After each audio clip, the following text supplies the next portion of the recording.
people, and today we're breaking down film on the Miami Dolphins' newest safety, Minkah Fitzpatrick. He has returned. Dolphins, as you guys have probably seen, traded Jalen Ramsey, Jonnu Smith, picks involved to get Minkah Fitzpatrick back in Miami. Minka Fitzpatrick was actually one of my favorite draft picks the Dolphins ever made. He was like one of the guys I actually really wanted at the time. So I'm actually quite happy that he's back. Obviously, a huge upgrade. He instantly becomes your best defensive back on the roster. Still 28 years old. You did save cash and cap during this trade. I went over it in my live stream. If you guys want to see my full thoughts on the trade itself, but just going over as Minkah as a player, I still think he's quite good. Does a lot of things really well. There's some struggles at time, I think, with playing a little bit rogue, some mixed communications I saw in the secondary from the Steelers here with him. But like, he is a Swiss Army knife. You can use him in so many different ways. I think Anthony Weaver is going to really, really enjoy his skill set. He's a great fit. A lot of things that he can do. He can come down, fill versus the run very, very effectively. In coverage, you can use him in so many different ways. He's really good at like disguising coverages pre to post snap. And we know, if you've been following that, how important that is in this system for Miami. Wouldn't be surprised to see more 3 tight end sets for the Dolphins in this upcoming season, or not 3 safety sets this upcoming season for Miami. And with their corner issues, so hopefully Minkah's willing to do that. I know there was problems when Fitzpatrick in the past wanted to trade, but I think that was all like a Brian Flores thing. So hopefully he's happy to be back. I think there was definitely some lost time here, missed opportunity. Was always a really good player. Played a lot of free safety for Pittsburgh, but he's a guy that really can play anywhere. Like, he can play as that nickel star role. He can come down in the box, play versus the run if needed. There's a lot to like with his skill set. We'll go over some bad plays. I think, at times where he gets a little over aggressive, he maybe can miss some tackles, but there is still a lot to like with Minkah's game. Lots of good play. So great job closing downhill. Like I'm talking, look at him play versus crossers, helping guys out, because Steelers, running right here, they're playing, one robber. So I love Minkah in a robber role. He can just like roam the middle of the field like this, but close downhill. Look at him see this mesh concept, and Mesh is a man beater. He knows this. This corner is going to get beat. Xavier Worthy underneath, really fast receiver. Great angles, closes super fast, doesn't give Worthy a chance, and he shuts that down, gets it to 4th down, only ends up being like a 1-yard gain on the play. Super impressive fast. I like him playing downhill. Like, all these plays, him playing downhill, where he gets to basically play as a buzz defender. Here he buzzes down. Steelers are in cover 3. He gets to buzz and be like a middle hook. And look at him just play these areas. He knows. Look at him. He commits downhill pretty quickly. He takes away this middle zone pretty quickly.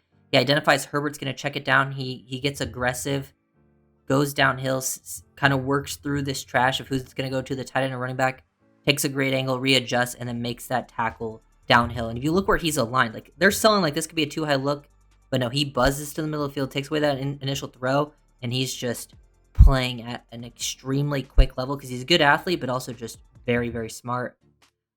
Sell single high. Look, even just this little stuff that, sometimes you don't recognize. You see, open up your hips to the middle of the field.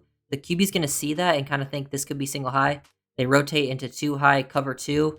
Daniel Jones thinks he might have this area open, but Minkah can close the ground really, really quickly, shows off that range to get to the sideline, knocks the ball out at the catch point. Very, very good work there from Minkah.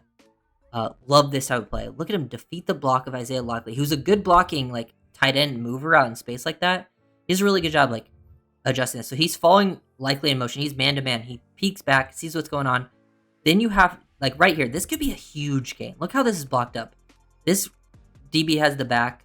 No one else is even close in flow here. Minkah's the only one with a chance, and he's able to quickly shed likely and make that tackle on Lamar. That could have been an easy 10-yard gain. Minkah right here off the edge, avoid the block of the tight end, take Saquon off of his feet. He's definitely got that ability in his bag to play the run pretty effectively. Here downhill, he can do it at the line of scrimmage, but he also can do it from depth. Here he is from depth, stopping this Bijan Robinson run to a 0-yard gain when he's aligned about 12 yards off the ball. Get downhill, avoid the block of the tight end, meet Robinson at the line of scrimmage. Here's the stuff I love, because they're showing, like, look at this shell right here. This looks like it could be quarters, maybe cover 2 with how they're aligned, but a 2 high safety shell. They end up rotating this into being like a cover 3 with these safeties playing as like the hooks, and they buzz down. Look how quick Minka compared to the other safety. He just flies downhill. He is ready to take away that the whole time. If this ball's thrown like accurately, the receiver's gonna get absolutely decapitated.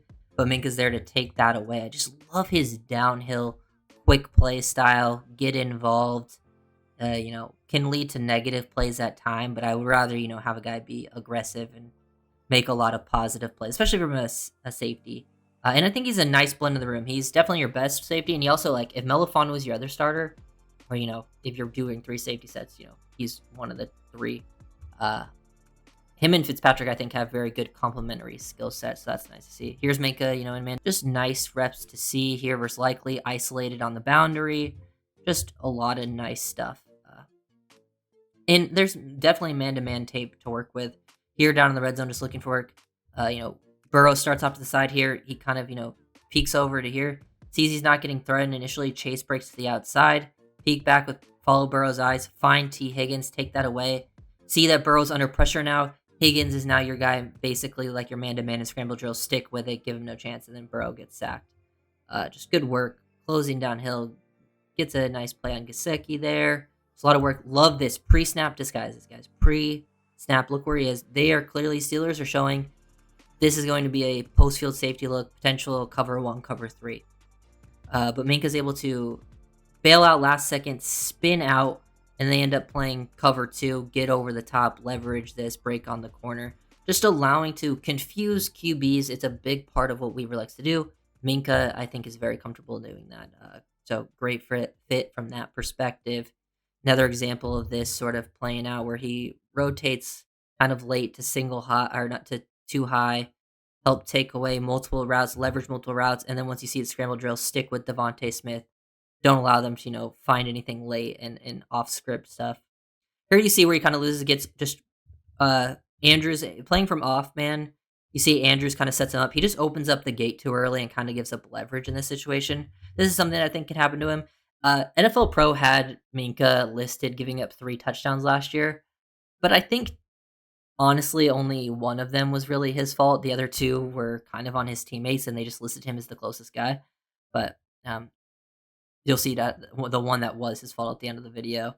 But as you can see, like showing too high, he just sits on it, plays as that hook defender, plays as a buzz. Doesn't need to fly downhill. He understands the situation. He's reading this.